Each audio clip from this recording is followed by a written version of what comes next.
দেশ জুড়ে অব্যাহত রয়েছে আষাঢ়ের বৃষ্টি।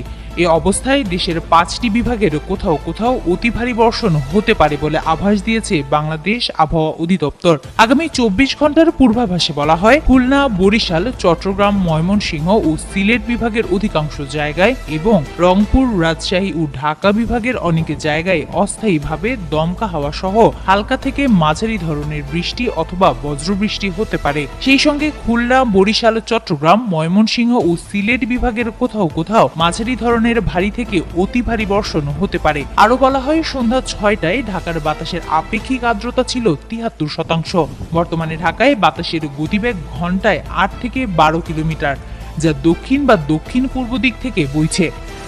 আবহাওয়া অফিসের তথ্য মতে, গাঙ্গেয় পশ্চিমবঙ্গ এবং তৎসংলগ্ন এলাকায় একটি লঘুচাপ সৃষ্টি হয়েছে। মৌসুমী বায়ুর অক্ষের বর্ধিতাংশ রাজস্থান, হরিয়ানা, উত্তরপ্রদেশ, বিহার লঘুচাপের কেন্দ্রস্থল ও বাংলাদেশ দক্ষিণাঞ্চল হয়ে আসাম পর্যন্ত বিস্তৃত রয়েছে। এর একটি বর্ধিতাংশ উত্তর বঙ্গোপসাগর পর্যন্ত বিস্তৃত। মৌসুমী বায়ু বাংলাদেশের উপর মোটামুটি সক্রিয় এবং উত্তর বঙ্গোপসাগরে প্রবল অবস্থায় রয়েছে।